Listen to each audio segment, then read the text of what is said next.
entertainment, sports, and travel. Home of the 2024 MLB World Champion Dodgers. And now, here's your host, Box.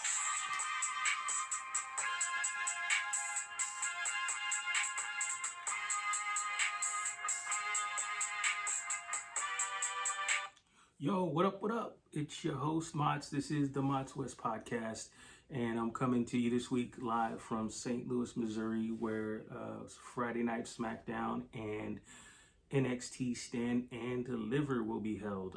SmackDown was last night at the Enterprise Center, and it looks like NXT's TakeOver, well, what used to be TakeOver, now Stand and Deliver, is going to be tonight at the Factory. I did not go to SmackDown. I might go to Stand and Deliver. I keep wanting to call it TakeOver. So let's get into it. So even if you don't go to the actual WWE or wrestling events when they're in your town, sometimes it's good to just go hang out. You never know who or what you'll run into. I've actually met a couple wrestlers that way. Years ago on Father's Day down in downtown LA,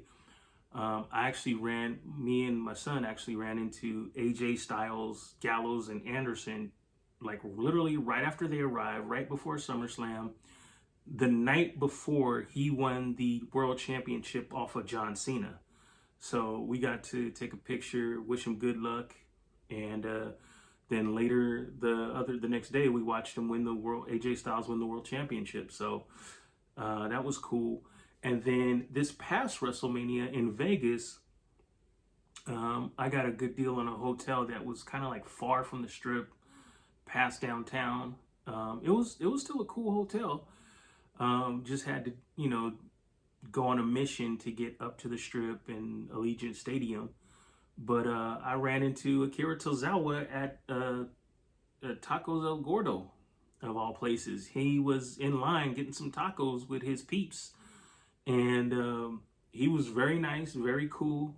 And it was a pleasure meeting him. So anyway, let's get into the news of the week.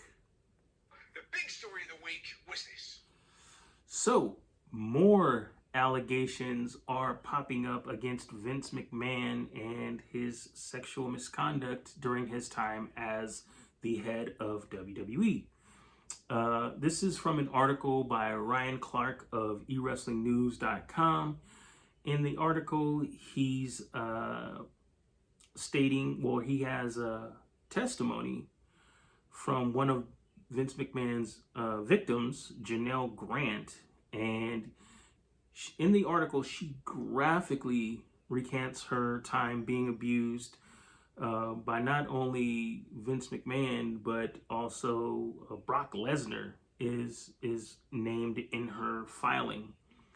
And according to Grant, the misconduct came to a head in around 2020 when Nick Khan was actually named the WWE's chief revenue officer. And she said that not only was Nick Khan aware of the abuse that was going on, at times he would be standing outside of the room when things were going on. So this is just more, I guess, dirt piled on Vince McMahon's reputation. So take it with a grain of salt. If you, like I said, she goes into graphic detail, which I won't mention, of like what actually took place. So if you want to read it, you can go to eWrestlingNews.com. It's an article by Ryan Clark. It's an interesting read. So moving right along into some better news, Valentino Rossi has signed a WWE ID contract. Now, if you don't remember, you could go back a couple episodes. I talked about what a WWE ID contract is. Independent, yeah. So basically what it is WWE is now actively going out and finding independent wrestlers that are big on the independent scene. And they're signing them to like in ID, I don't know what it actually stands for, but I think I'm in the ballpark when I say like independent developmental or indie developmental, because what it is it's a contract that says you're not signed exclusively to WWE or to the main roster. It's a developmental contract, so you could be on NXT or more likely Evolve, and you can also still do your independent wrestling. So that's kind of cool, because normally WWE tries to lock their wrestlers up into being exclusive only to WWE, and a lot of times they'll have them just go home and sit and do nothing. So Valentina Rossi, it was a video on WWE ID's X or Twitter account. Sean Spears, who used to be Ty Dillinger, presented Rossi with her contract during a training session. And Valentina Rossi, she has been wrestling in ring since 2019, and she's actually been in AEW. She wrestled on AEW Dark with names like Rio, Jade Cargill, Penelope Ford, and Harley Cameron. And she's most recently appeared in JCW, NWA, and ROH. So you can actually see a lot of WWE ID's talent Wednesdays on Evolve on the WWE YouTube channel or free on Tubi. So looks like Valentina had a good week, but let's see who is. Living my best week. All right. So this is the part of the podcast where I basically let you know what's going on in all of the promotions, the big ones anyway. And I do that by letting you know all that you need to know, which is the main event that happens at the end of each episode. That's pretty much all you know to know what's going on in every show. So I go day by day because wrestling is on almost every night of the week. So let's start on Saturday with Collision. You had Okada defeating Kevin Knight, the Jet, in a straight up one-on-one match, no shenanigans. So that was pretty much that. Collision airs on Saturdays on TNT at 5 p.m. Then on Monday night, you have Raw, which airs on Netflix at 5 p.m.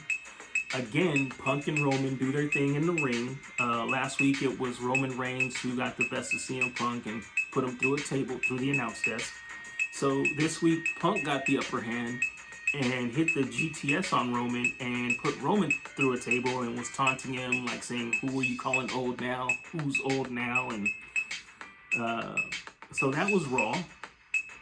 So NXT, Tuesdays on the CW at 5 p.m., they're getting ready for Stand and Deliver.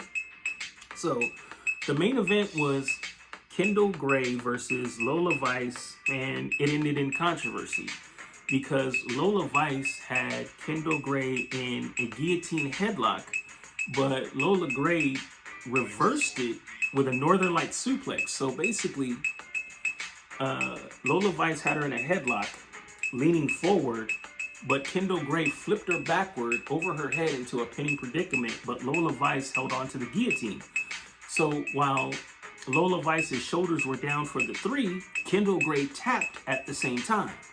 So two referees started arguing over what was the outcome. Then out comes Shawn Michaels, and he gets into it. So the show ended basically with the referees and Shawn Michaels trying to figure out who actually won. Was it Kendall Gray pinning Lola Vice, or was it Lola Vice making Kendall Gray tapped?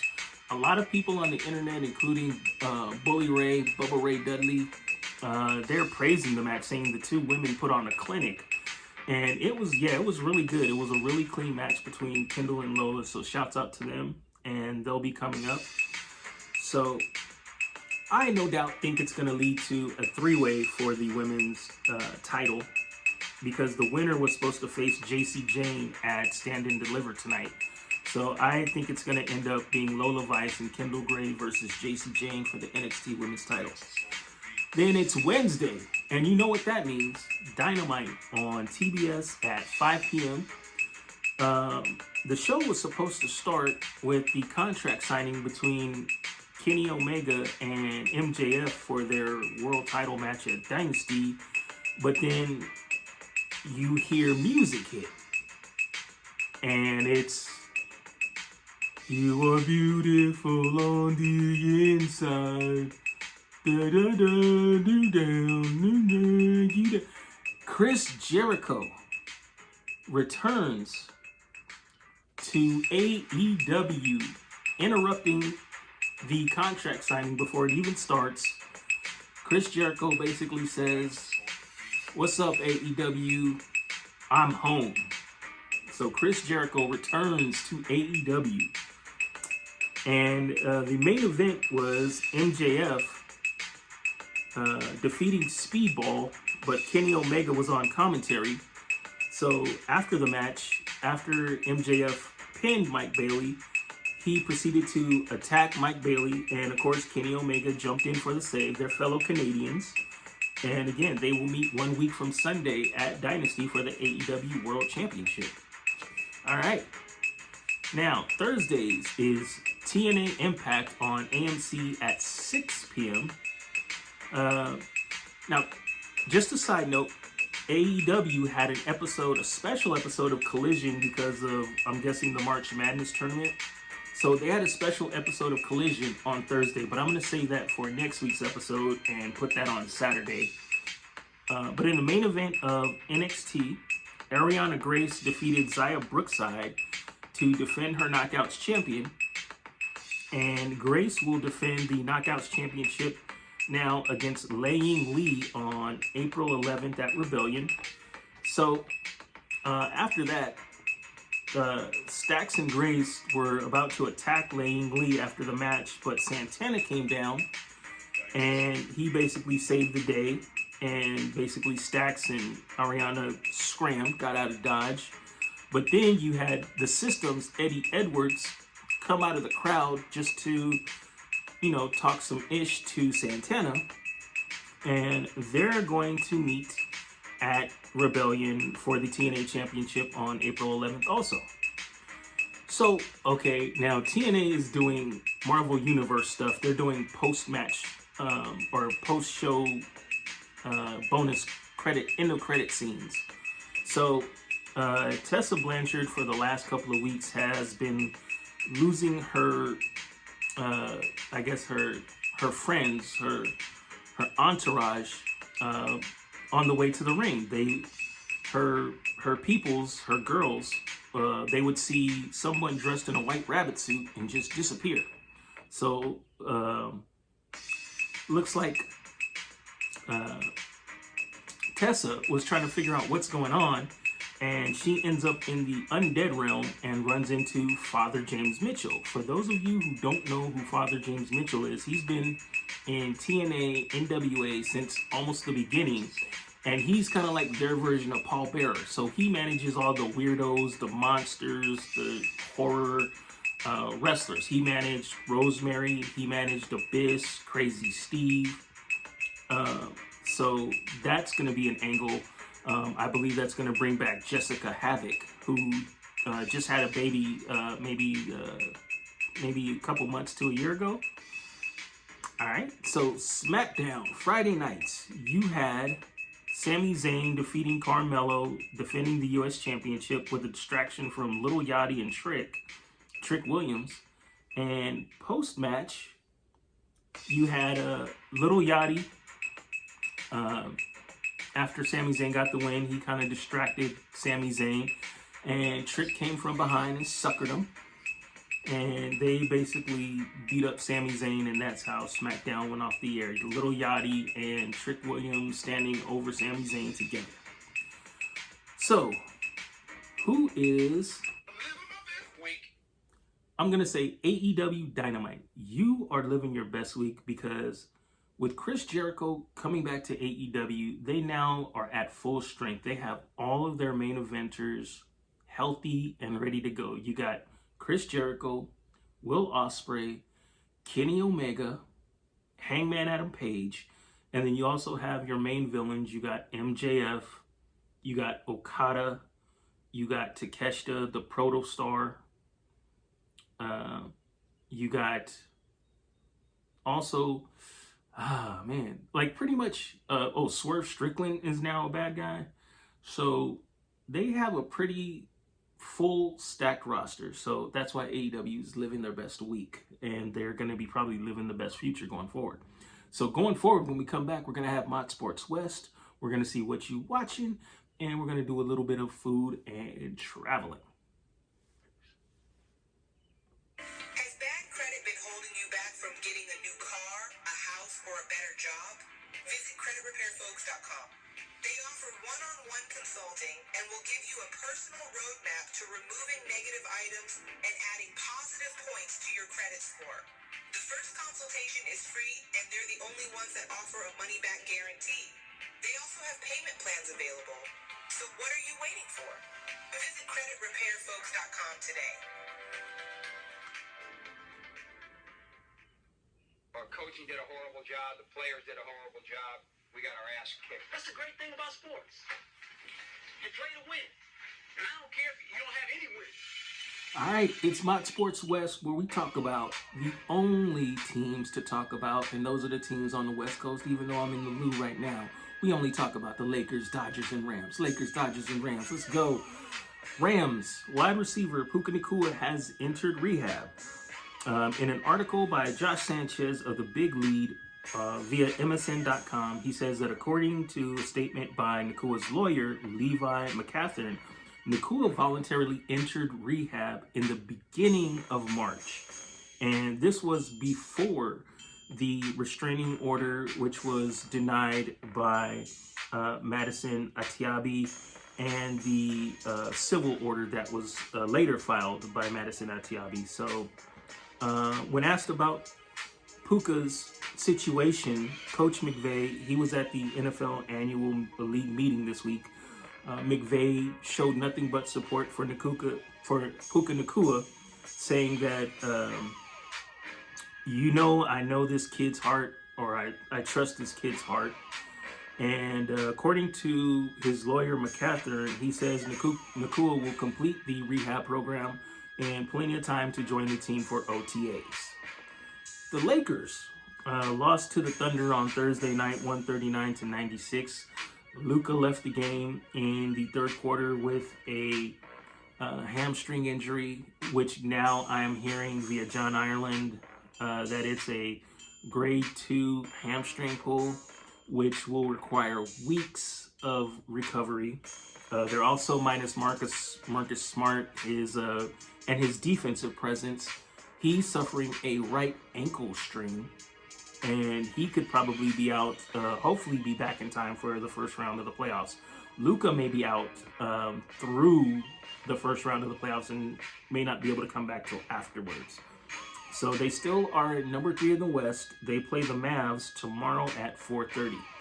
The Dodgers beat the Nationals yesterday, 13-6, and they play game 2 of a 3-game series today at 1:05. So hopefully you'll be watching that. But right now, let's talk about what you watching. All right.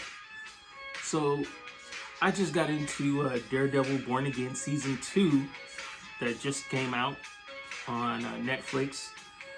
And so far, I think it was starting out slow, but it's pretty much picked up. Kingpin is mayor.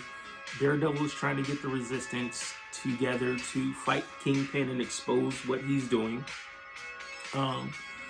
It's still the same good action that you had in the first series.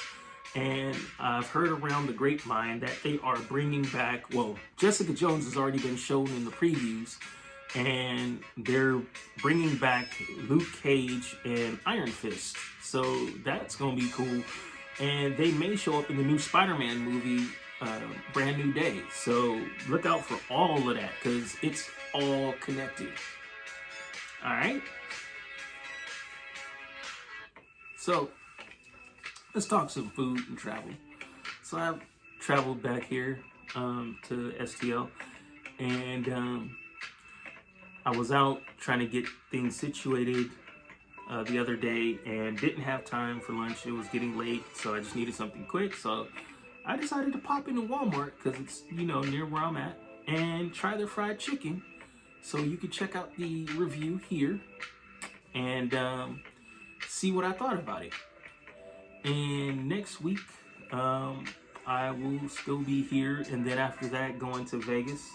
So, see you then, and hopefully you have a safe week. And don't forget, you can still win the W.E.S.T t-shirt. Go on the W.E.S.T podcast Instagram channel, like it, follow it, and comment on the latest post. Comment shirt, and we'll get you that W.E.S.T t-shirt. All right, see you next week. Peace.